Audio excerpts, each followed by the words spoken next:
Coming up on high school game night, the biggest game of the year in Section 2 thus far, Mannheim Central at Lancaster-Strasburg. Lots of drama. Who would survive this slugfest? And what about the team that had been unbeaten until last week's Garden Spot? Tough going yet again tonight against Solenko, but could they get back on the winning track? Find out next, because high school game night starts right now.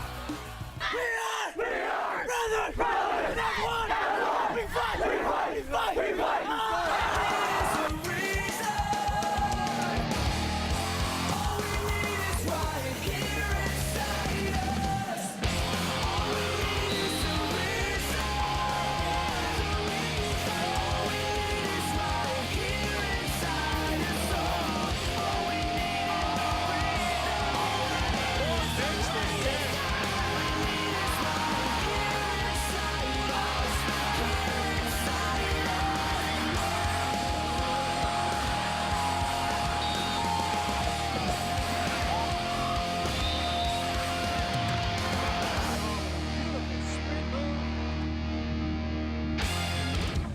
Hello and welcome to high school game night. We are in October now, week 7 of the football schedule. As always, I'm Chad Landers. And I'm Bryan Kast. As we do most every week, Chad, let's start with the marquee matchup in Section 2. This time it's between Mannheim Central and Lancaster-Strasburg. Both teams still perfect in section play. Yeah, but not after tonight. Yeah. Would it be the high-powered passing attack for Lancaster-Strasburg, led by QB Colin Bear Shank, or Central's running game securing a victory? Barons have got the league's leading rusher, Damon Camacho, about 100 carries for 800 yards and 9 touchdowns. They also got Tyler Martin back from injury last week, so their backfield finally back to full strength. Looking Central good. has to go on the road in a hostile environment in Lancaster, but the Barons with them. LS driving early on. Barons trying to hold. Bear Shank rolls right, looking for anybody open, but the Central D collapses, will sack Shank for about a 15-yard loss. They get the ball back for their offense. And it's time for the Tony Stafiri show. Fakes the handoff, runs the right side, breaks it up the middle. Nobody going to catch him, and that was on a 3rd and 4. Great call, Barons up 7-0. This game back and forth in the first half. Shank with the completion here, this time down the seam to his receiver. That is an LS score to tie up the game. But Central's offense just a little bit better tonight. Damon Camacho proving why he's the top statistical back in the league. Skips into the end zone, and the Barons roll in Lampeter, making a statement. The 56-28 win, taking control of Section 2. Very, very impressive from them. Right. Next up, more from Section 2, a surprisingly successful Solenko team hosting Garden Spot tonight. Golden Mules are 3-3, but could easily be about 5-1. Yeah, totally. A couple of close losses to LS and Lancaster Catholic for them. As for Garden Spot, suffering their first loss of the year last week against Cocalico. And hoping to bounce back tonight. As you can see, Spot hoping to sack Solenko, but it's the Golden Mules coming out like a rare breed. The carry from Robbie Hassel goes through to the second level. Lots of room, tripped up by the grass. Oh, a 30-yard scamper. A couple plays later, Mules plunge in to make it 6-0. Then it's Garden Spot's turn for a big play. That's right. Max both in the backfield, just giving the rock, and this is what he'll do with it. Straight up the gut, straight into the end zone. 63-yard touchdown puts the Spartans in the lead, 7-6. Yeah, but later in the first half, Solenko's signal caller, Noah McCardle, calls his own number there. The QB keeper goes a long way. Another touchdown for the Golden Mules as they protect home field, and Garden Spot has lost 2 games in a row after starting 5-0. Solenko wins that one 30-23. But we are just getting revved up here on high school game night. How about our game of the night on BRC 11? Cocalico Eagles hosting Elizabethtown. And an intriguing game in Section 1 tonight. Warwick at JP McCaskey. Could the Warriors snap their losing streak? Stick around. We'll be right back. High school game night brought to you by JD's Pazzo Pizza in Ephrata. Welcome back to High School Game Night. Our next game featuring the Cocalico Eagles a week after they made a statement against Garden Spot. Huge win there, 45-13. And a must-win game against Elizabethtown tonight. Cocalico can't get caught looking forward to next week's game against Mannheim Central. So, can they let the proverbial foot off the gas? Let's hope not. It's a winless E-Town squad. First quarter, Cocalico already up 7-0. QB Dante Haynes hands it off to Trevor Fixhorn. Got some blockers, lots of space. Takes it 47 yards to the house. Cocalico up 13-0 at that point. More offense in the first quarter from the Eagles. Haynes dropping back all the time in the world, uncorks one deep downfield, a wide open DJ Fabiani there. He's gone 67 yards on that one. The Eagles are flying at that point, up 20-7. Second quarter now, more of the same. Thorne in motion. They'll toss it to him. He'll find the end zone for a second time, and that makes the lead 28-7. Later, Fabiani gets the call again. Pitch to him. Some tough running out of him. Puts on a show every week for the Eagles.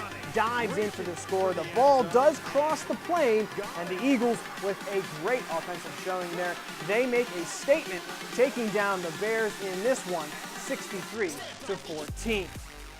Let's head on over to Section 1 now. The Warwick Warriors mired in a 2-game losing streak, but a chance to snap that tonight. Right. Standing in their way, my alma mater, the J.P. McCaskey Red Tornado, who have played well against Penn Manor and Hempfield the last 2 weeks. Warriors are on the road, a crisp night in Lancaster City, and Warwick doesn't waste any time. First play from scrimmage, handoff to Mason Eshelman.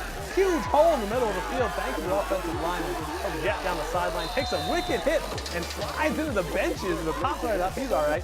And then same drive, Warwick in the red zone. Ball goes to Ryan Dibler, stacked up, but the second effort push will get him just a little further. Is he in? Refs say, oh yeah, he's in. First score of the game, Warwick up 7-0. McCaskey puts a drive together in the red zone themselves, but Ladisha Sidley picked off by Chris Borg in the end zone. Part of a couple of impressive defensive stops from Warwick. They would also pull off a goal line stand. Adam Wagaman blasts the runner in the backfield, forces a field goal, but the Red Tornadoes offense, a lot of big plays in this game. Randolph Skeller and Sidley carrying that offense. McCaskey pulls off a comeback win, 31-17. And we will stay in Section 1 now, homecoming for the Conestoga Valley Buckskins. The bad news, Chad, they have to play the Wilson Bulldogs. Yeah, that's not the game you want to schedule for that day. So check out these stats for Wilson. 46-game LL League win streak dating back to 2007. And head coach Doug Doms on 99 wins. So one more gives him 100 for his career. One more. Yeah, the Bulldogs going to be fired up for this one, of course. We'll pick it up in the second half. Quarterback Jake Tempton looking for his guy in the flat. Flips it out to him here. CV defenders can't get there in time. They'll leap into the end zone. Wilson up by a bunch at this point. The Buckskins still putting up a fight, though. Wilson in the red zone again. The pass. Ladarian Whitfield makes a nice play to bat the ball away. Bulldogs don't score there. They would put it in a couple plays later. The QB keeper from Jake Klein. Wilson keeps on blowing through their Section 1 opposition. There it is, Doug Dom's 100th win is a 61-14 romping. Congrats to Coach Doms. Just one more game for you tonight. The effort amounts on the road at Columbia. Yeah, 2014 has been a struggle for the Crimson Tide as well, actually. They're 1-5, the only victory coming back in Week 3 against Trinity. So let's go to Columbia. The rain holding off for a lot of our games tonight, allowing for lots of passing yardage. Columbia's Kyle Werfel slings it out to Deshaun McElwain, diving grab. 12-yard touchdown makes it 14-0 tie. Werfel dropping some dimes into his receivers. This time he's looking for Austin Hartman. No, not the Cocalico legend, the Columbia receiver. Another TD, that one a 22-yarder. Mounts offense not completely quiet. Jory Hagan passes it out to Michael Weiss on the screen. He'll hustle and bustle for about 30 yards. Definitely gets into the end zone in the second half, but the Tide offense carries them to their second victory of the year, 35-7. Our highlights might be through, but don't go anywhere. We've got every single score from every single game in the LL League coming up. Plus, we'll tell you how to find our Play of the Week selections that you, the fans, can vote on. All that coming up right after the break. Stay with us. High School Game Night is brought to you by Yogurt Works Cafe in Ephrata, where you can build it your way. Welcome back to the post-game show. Time to go around the LL League and check in with the rest of the teams in section play tonight. Always fun. Yeah, more big matchups in Section 1. Here we go. Manheim Township and Penn Manor both 3-0. Good game here, but it's Township upending the Comets. 35-28, a big win there. On the flip side, Hempfield Cedar Crest both 0-3 in this section. Kind of a surprise, both needing a win, and the Black Knights get it 34-8. Township is for real, apparently. Section 2, no picnic either for teams trying to win the title. Lancaster Catholic and Lebanon. Lots of ground to make up on the leaders. Big offensive explosions for both sides, but Catholic wins it 49-34, while over in Section 3, Donegal and Peckway Valley have to keep winning to have a shot at the title there. It's the Indians blanking the Braves 41-0. Northern Lebanon is atop the Section 3 standing, visiting Elko tonight. They take care of business 26-14. Also, non-league action for Andrew Cleona, but they'd still like to get a win over Kutztown. They do in a big way, 52-6, a winner. They're not too shabby either. So those were the scores, but how about our potential plays of the week? We've selected this week's best of the best, and I'll post them online in just a bit. To vote for your favorite, just go to our blog, news11sports.tv. We'll have all the plays along with a poll posted a little before midnight, and we'll announce the winner next Friday on our 5:30 newscast. Yeah, and don't forget, we've got more live high school football on BRC11 next Friday night, the game that has quickly become one of the premier rivalries in the entire LL League. Calico at Manheim Central. Both of these teams with big wins tonight. Going to be a wild game next week for our live coverage that begins from Eldon Ratu Stadium. Tune in at 7 p.m. And Brian, that'll do it for week 7. Hard to believe. Give us some impression of another Friday night. Yeah, I mean, you want to talk about that Manheim Central Calico I know, game. right? I don't think it's a matter of these teams being better than one another. It's really just who comes out to play on a Friday night. I don't think Calico is what they showed against Lancaster-Strasburg, getting shut out there. So and clearly both of them can score. So it's going to be who makes the big play in a crucial spot. We've seen it over the last 2 years, and again, we will see it. They will light up the scoreboard next Friday night. So tune in for that. But now that'll wrap it up for us, for all of our high school game night crew. I'm Chad Landis. And I'm Bryan Kast. We'll see you next week.